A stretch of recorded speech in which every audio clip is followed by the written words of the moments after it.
इस वक्त युद्ध का क्षेत्र है और दुनिया में जो कुछ हो रहा है, भारत की जो जनता है वो ये सोचकर इस वक्त असमंजस में है कि समर्थन किसका करना है। ईरान से हमारे पुराने सांस्कृतिक संबंध हैं, अमेरिका हमारा दोस्त है, इजराइल के साथ हमारे अच्छे संबंध हैं, तो लोग ये सोच रहे हैं कि हमदर्दी किससे रखनी चाहिए इस युद्ध में।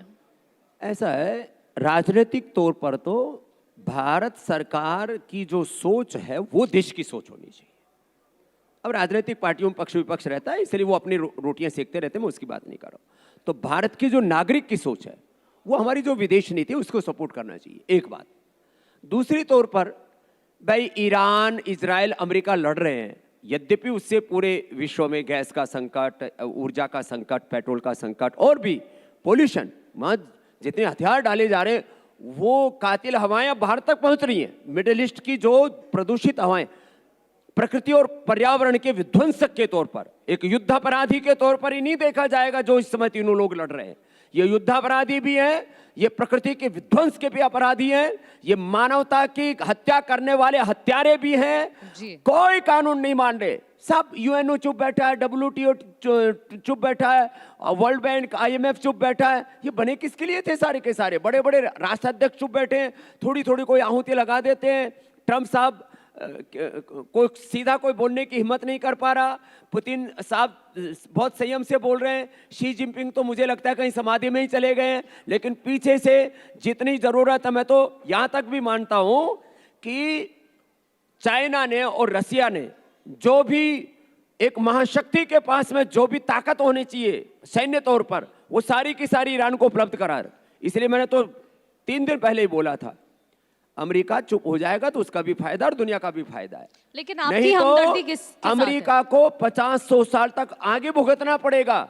और उसने पहले तो बताया था कि उसके पास 1000-1500 तक की मिसाइल, अब 5000 तक ठोक दिया। जिस दिन जो है अपने आपे से बाहर हो जाएगा ईरान, उस दिन अमेरिका भी शायद खत्म हो जाएगा। इसलिए ये युद्ध जो है कभी समाधान नहीं हो सकता। भारत के लोग क्या सोचें? भारत के लोग अपना काम करें, किसान अपने खेत में काम करे, स्वामी रामदेव योग कराए, हेल्थ एजुकेशन की बात करें, लोग राष्ट्र निर्माण की बात करें, मीडिया वाला अपना देश के मुद्दे ज्यादा दिखाएं। आप लोग भी सुबह से शाम तक युद्ध ही ठोकते रहते हो तो लेकिन उसका दुनिया पर असर पड़ता है, अलग अलग देशों पर, भारत पर भी। अरे ठीक है, उसमें दरअसल विजुअल बड़े अच्छे दिखते हैं। आज ठोक दिया, अमेरिका को ठोक दिया, ईरान ने जो है उसको, इजराइल को ठोक दिया, इजराइल ने ईरान को ठोक दिया। तो ठोका ठोकी अच्छी तो लगती है। जितना हम दिखा रहे हैं उससे ज्यादा मिसाइलें वो मार रहे हैं जितनी हम दिखा रहे हैं। मैं जो बात कहना चाह रहा हूं, 7000 हमले, 7600 हमले कर दिए उन्होंने। हाँ, ये तो मतलब इसलिए मैं तो शब्द प्रयोग कर चुका हूं। ये सब मानवता पर कलंक है जो ठोको ठाके करने वाले हैं। आप तो लोग खैर दिखाते हैं, उसमें आपको ठोक नहीं रहे हैं, आप तो थोड़ा सा ही दिखा रहे हैं। लेकिन भारत के लोगों को यह सोचना चाहिए कि भारत को कोई ना ठोक सके। इसके लिए भारत को आर्थिक दृष्टि से इतना ताकतवर बना दो कि हमारा रुपए, डॉलर, पाउंड, यूरो से ज्यादा शक्तिशाली हो। भारत में इतनी सैन्य शक्ति खड़ी कर दो कि अमेरिका भी आंख ना दिखा सके।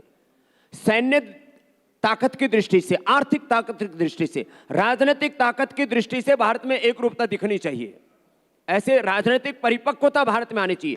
सामाजिक ताकत के रूप में भारत में जाति वर्ग समुदायों के नाम पर, ब्राह्मण, क्षत्रिय, वैश्य, शूद्र के नाम पर, हिंदू मुसलमान सिख के नाम पर आपस में कोई बैर ना हो, पूरा भारत एक होकर के जिए, ऐसा होना चाहिए भारत को। सब प्रकार का लड़ाई झगड़ा फसाद भारत में एक तरफ। गर्व से कहो हम ब्राह्मण हैं, गर्व से कहो हम क्षत्रिय हैं, अहीर, जाट, गुजर, राजपूत, अहीर महान, गुज्जर महान, राजपूत महान, शूद्र महान, अग्रवाल आगे बोला, हम किससे पीछे, हमारा तो नाम ही अग्रवाल है।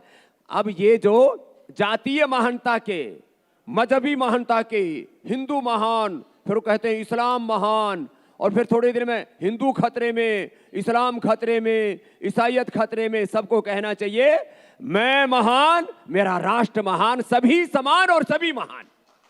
ये सोच होनी चाहिए। ये ईरान और अमेरिका और इजराइल के बारे में सोचने से कोई बात बनने वाली है नहीं। भारतीय समाज के बारे में क्या होना चाहिए जो आप कह रहे हैं उस पर तो आएंगे, लेकिन डोनाल्ड ट्रंप के लिए भी आप कुछ बताना चाहेंगे कि उनको कोई योग बताना चाहेंगे? कभी उनके हाथ पे कोई निशान दिखाई देता है, अनुलोम विलोम कभी करना गर्दन चाहिए, पर निशान दिखाई देता है। अनुलोम विलोम करना चाहिए, थोड़ा भ्रामरी उद्गीत करना चाहिए, और शीर्षासन कर ले तो या तो आर या पार ठीक ही रहेगा। हाँ, जरूरी है। ऐसे मतलब सत्ता के शिखर पर काबिज लोगों को इतना उन्माद रखना ठीक नहीं। अच्छा, उनकी ना कई तस्वीरें भी वायरल होती हैं, उनमें देखा जाता है कभी गर्दन पर निशान है, स्किन प्रॉब्लम बता दी जाती है, तो कोई ऐसा योग संदेश आप उन्हें देना चाहेंगे? कोई दवा है आपके पास जिससे कि वो ठीक हो जाएं? उनको गोधन अर्क पिलाना चाहिए। गोमूत्र पिलाने से तन मन शुद्ध हो जाता है, और गाय का घी खिलाना चाहिए, उससे दिमाग ठीक काम करता है। शायद भैंस का घी खा रहे हैं इसलिए वो झूठों की तरह लड़ रहे हैं।